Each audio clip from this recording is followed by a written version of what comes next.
Earth's magnetic field has lost close to 9% of its strength in about 2 centuries, and nearly all of that loss is concentrated in a single weak spot over the South Atlantic.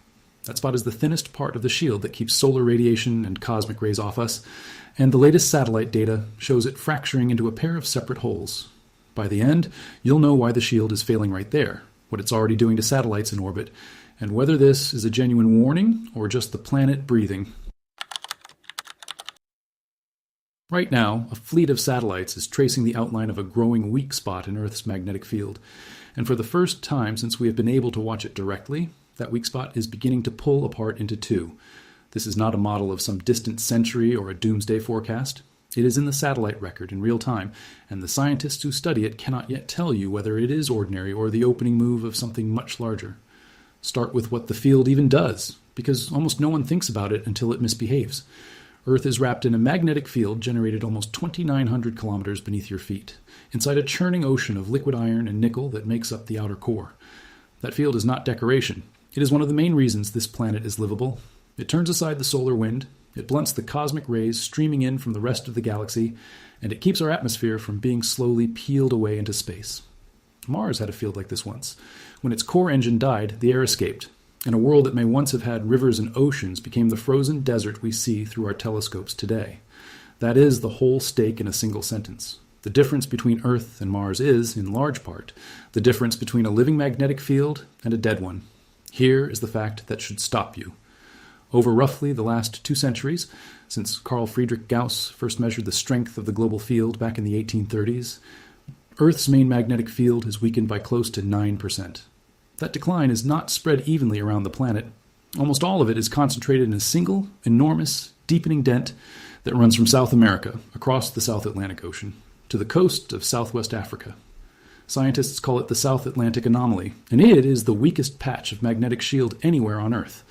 And according to the latest satellite data, that patch is no longer just growing, it is dividing in two. To see why a weak spot in an invisible field actually matters, you have to follow it up to where it does its damage.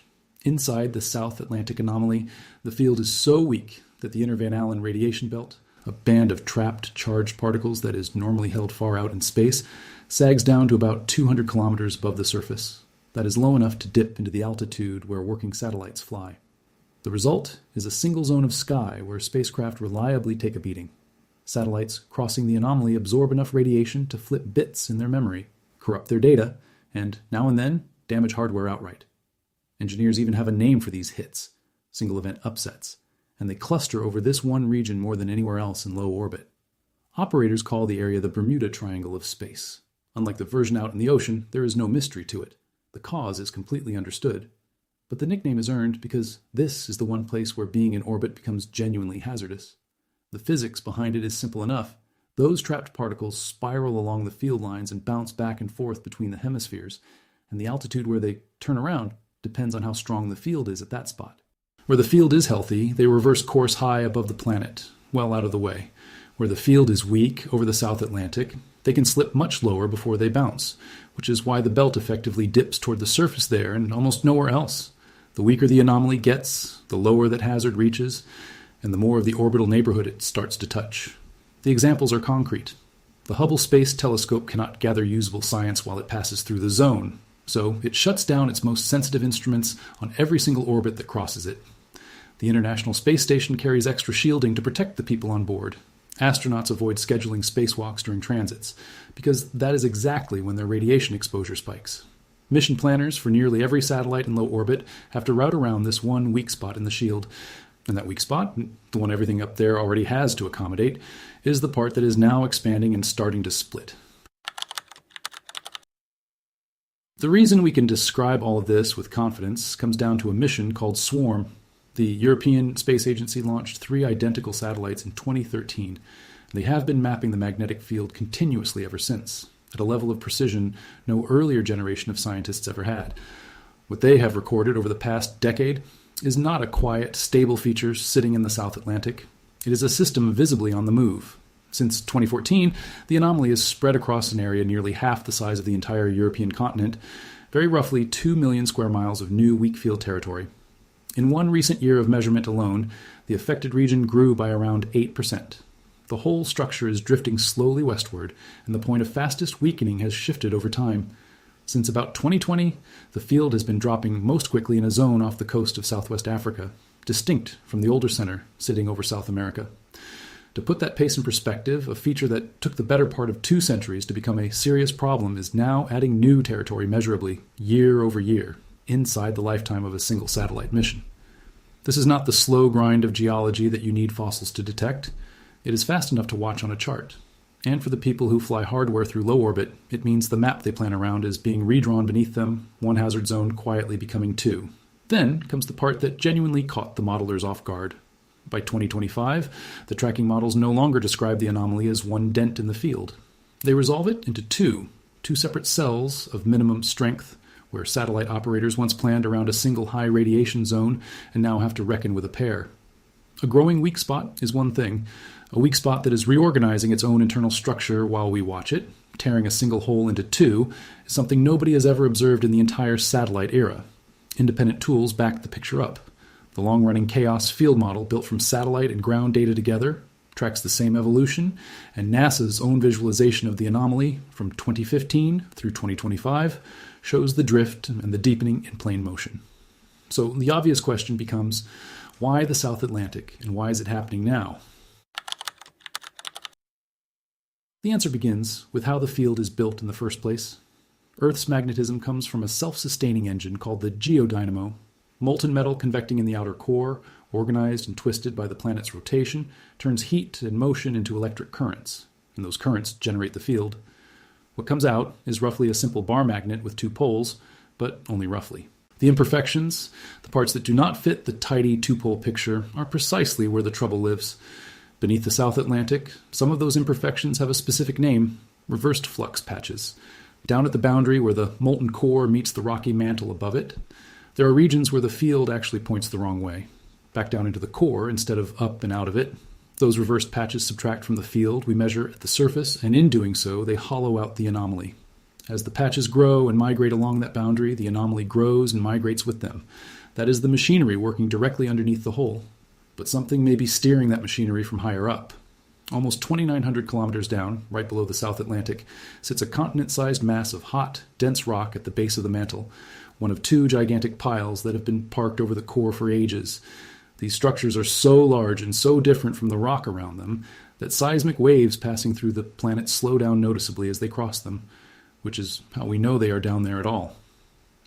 A leading idea holds that this African mass exerts a kind of top-down control on the engine. It changes how heat leaves the core in that one region, and it encourages exactly the reversed flux that eats away the field above it. If that is correct, the South Atlantic is not a random victim at all. It is the built-in weak point of the whole system, singled out by a structure that has been sitting in the same place for millions of years. Paleomagnetic work published in 2015 makes the same case from the rocks themselves. The South Atlantic has fallen into a weak field state again and again across geologic time, which forces the question everyone actually wants answered. The field has done this many times before, and that history is the only honest way to judge what we are seeing now. Earth's magnetic field does not just weaken and strengthen. Every so often it reverses completely north and south trading places. We know this because the rocks keep the receipts. When lava cools or sediment settles, it locks in the direction of the field at that instant like a frozen compass needle, and reading those layers, including the matching magnetic stripes recorded on either side of the mid-ocean ridges, lets scientists count the flips going back hundreds of millions of years. The rocks record at least 183 of these reversals over the last 83 million years.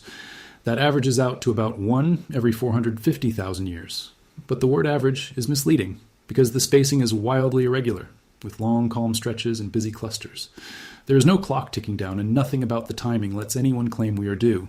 The last full reversal was a long time ago, about 780,000 years, and that long gap has fed a popular idea that the planet is somehow overdue for the next one.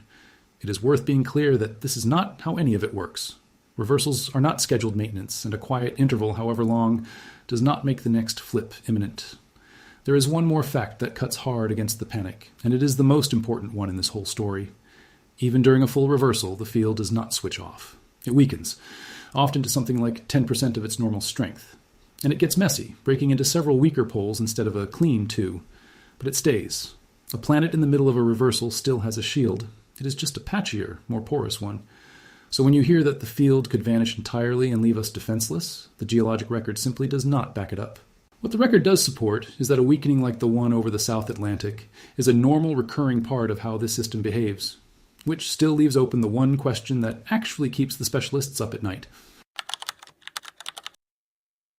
A handful of researchers have raised cautiously whether the deepening anomaly could be an early signature of a magnetic excursion, a brief, sharp weakening that recovers without a full flip, or even the opening of a true reversal. It is important to be honest about exactly where that idea sits. It is speculation, not consensus. The overall field is still within the range it has occupied throughout recorded history, and a weak patch over one ocean is a very different thing from a global collapse. No reliable method exists to forecast a reversal, and nothing measured so far proves one has begun. But here is why this still deserves your attention. For the first time in human history, we are watching this process unfold with real instruments instead of reading it out of ancient stone, and what those instruments show is not a field sitting still. The anomaly is not only growing, it is splitting into two, while on the far side of the world, the magnetic pole is making the largest speed change ever recorded. Whatever the eventual outcome, the shield is visibly, measurably in motion. Think about how new that is. Every reversal and excursion before this one was reconstructed after the fact, out of stone, by people who could only infer the details. We are the first humans who get to watch the field reorganize itself as it happens, with instruments precise enough to catch a single year of change. And the cost of that motion is already being charged to us. A weaker field is a thinner shield, and a thinner shield lets the next major solar storm push farther into our satellites, our power grids, and our communications than it otherwise could. That is the practical stake, and it does not wait on a reversal ever arriving. A powerful storm hitting while the anomaly is this weak is a present tense risk, not a far future one. Before we follow the field up to the North Pole, though, we have to clear out the noise, because a story like this one always draws a crowd of it. Every time the magnetic field trends online, the same claims resurface, so let's meet them directly. The first is that the poles are about to flip and end the world, and that it was all supposed to happen back in 2012. That date came straight out of a misreading of the ancient Maya calendar and had no grounding in geophysics whatsoever. Reversals are real, but they play out over thousands of years, not in a single afternoon, and as we just saw, the field weakens during them rather than shutting off. The second claim is that the field is about to collapse and strip away our atmosphere the way it happened to Mars. Mars lost its global field billions of years ago and bled its air into space over almost unimaginable stretches of time. Earth's core is still vigorously convecting, still running the dynamo hard, and even mid-reversal the field persists in a weaker, multipole form. Losing our atmosphere is not a danger on any timescale that matters to you, to your children, or to many generations after them. The kernel of truth worth keeping is only this. Mars is a real example of what a dead dynamo eventually costs a planet, which is a reason to respect our own field, not a reason to fear next year. The third claim is that someone is hiding an imminent reversal from the public. The reality is the exact opposite. The swarm data are open, the world magnetic model is open, NASA's visualizations of the anomaly are published for anyone with an internet connection to pull up. The weakening is completely real, the cover-up is pure invention, and the honest, documented version of events is actually more interesting than the myth, because to see how actively the core is rebuilding the field right now, all you have to do is follow it to the top of the world. The magnetic North Pole is not a fixed dot on a map. It wanders, because it is simply the spot where the field currently points straight down into the ground, and that spot shifts as the core churns beneath it. For most of recorded history, it sat quietly in the Canadian Arctic. But over the last several decades, it has walked out of Canada entirely and started racing across the top of the planet toward Siberia. All told, it has covered more than 2,200 kilometers over roughly the last 190 years, and most of the drama has come recently. For generations, it barely moved. A 19th century explorer and a modern one would have chased it to nearly the same patch of Arctic ice. That is emphatically no longer true. And what makes it truly odd is the speed. Through the 1990s, the pole was speeding up, charging along at 55 to 60 kilometers a year. Then it did something no one saw coming. It slammed on the brakes. It has since slowed to around 35 kilometers a year, and researchers describe that as the largest single drop in the pole's speed ever measured. The cause traces back to the very same place as the anomaly, the churning core. Over the last 2 decades, molten iron drained away from a magnetic lobe beneath Canada and shifted toward a competing lobe beneath Siberia. The The Canadian anchor weakened, the Siberian one strengthened, and the pole slid toward the stronger pull. It is the same restless engine that is thinning the shield over the South Atlantic, seen from the opposite end of the Earth. This is where a story about the core reaches directly into your pocket. The World Magnetic Model is the software backbone that tells aircraft, ships, submarines, and the compass chip in every smartphone which way true north actually is. That whole system rests on knowing where the pole is. When the pole moves faster than the model predicted, the model drifts out of alignment with reality. And in 2019, the pole had gotten so far ahead of the forecast that the agencies responsible had to issue a rare emergency update off the normal 5-year schedule, just to keep navigation honest. It made for a small headline at the time, but the meaning underneath it was not small. The reference that thousands of aircraft, ships, and phones quietly trust had drifted far enough to need correcting years ahead of schedule. Put it back against the main story, and the shape of it snaps into focus. The anomaly over the South Atlantic and the pole's dash to Siberia are not two unrelated curiosities. They are two symptoms of one restless core, showing up at opposite ends of the world. One of them is thinning the shield above us.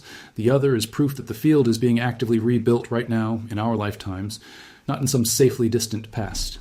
And if you want to know how far this kind of rearranging can actually go, the planet has already run the experiment once and left the results in the rocks. About 42,000 years ago, the magnetic field did something close to what the anomaly only hints at today. During an event known as the Lachamp excursion, the field very nearly gave out, falling, at the worst of the transition, to somewhere between 0 and 6% of its normal strength. For a geologic instant, the Earth was almost bare to whatever space threw at it. If the field fell that far today, the consequences would land less on scattered ice age humans and far more on the fragile web of satellites, power grids, and communications we have strung around the planet in the time since. In 2021, a research team used the trunks of ancient New Zealand kauri trees so old and so well preserved that their rings hold a record of the atmosphere at the time, to reconstruct what that near collapse coincided with. Their timeline linked the weak field window to a run of consequences: a battered ozone layer, a surge of ultraviolet radiation reaching the ground, and disruption to climate and living things around the world. They argued it may have been one of the more consequential environmental episodes of the last ice age. Now, the honest caveat matters here, because this is exactly where the science and the headlines split apart. Most specialists who work on this think that study pushed its cause and effect much too hard. The field really did weaken during Lachamp. That part is solid, measured in sediments and lava flows around the world. But hanging a long chain of environmental disasters directly on that weakening is disputed, and many researchers argue the dates and the mechanisms simply do not line up as cleanly as the dramatic telling needs them to. So, Lachamp is not a prophecy of what the South Atlantic Anomaly will do to us. It is something more grounded and, in a way, more useful, a real physical record of how far this field can actually fall, and proof that the weak spot we are tracking today is a mild version of a state the planet has genuinely lived through before. The question now is, what happens from here? So where does this leave us, and what will actually tell us which way it is going? There are a few specific checkpoints worth keeping an eye on, and the first is the anomaly's split. The next annual updates from the swarm mission and the field models are the moment we find out whether those two cells keep deepening and drifting apart, or whether the newer patch off Southwest Africa stalls out and the whole thing settles back down. That two-cell behavior is the genuinely new development, and its next chapter is the one to follow most closely. A stall would be reassuring. A continued split would not be. Either way, the answer now arrives on a schedule, not on some geologic whim. The second checkpoint is the pole. The World Magnetic Model is due for its next scheduled revision at the end of this decade, in 2030, and any further out-of-cycle update before then would be a clear signal that the pole is once again outrunning the forecast. The third is a single number, that roughly 9% decline over the last century and a half. Whether the field keeps weakening at that pace or starts to accelerate is the cleanest early warning metric we have, and it is watched closely for exactly that reason. And then there is the checkpoint that ties this story to every other space weather headline. If a major solar storm arrives while the anomaly is this weak and this low, it could interact with the thin spot to drive deeper radiation exposure, more satellite failures, an aurora reaching closer to the equator than a storm of that size normally would. That intersection is the one worth watching most of all, because it is where a slow 100-year trend could suddenly compress into a single very bad week. Here is where the whole thing settles out. Two things are true at the same time, and you have to hold both of them to understand this story. The cautious mainstream reading is that this is the field's normal restlessness, a pronounced weak patch over a part of the planet that has been prone to weakness for a very long time, with the overall field still inside its historical bounds and no reliable sign that a reversal is underway. The attention-worthy reading is that, for the first time ever, we are watching the machinery of the shield move with real precision, and it is not sitting still. The anomaly is splitting, the pole is racing and braking, and the models are being outrun. Both readings are correct, and holding them together is the entire point. The sky is not falling, but the shield is genuinely thinning in one specific place, faster than the models expected, for reasons no one has fully pinned down, and its costs to satellites, to navigation, and to how far the next solar storm can reach are already being paid today. We will be watching the next round of satellite data closely, because that is where we will learn whether this is the planet quietly breathing or the planet turning a page. Either way, it is happening now, and it is worth understanding before it makes the news the hard way.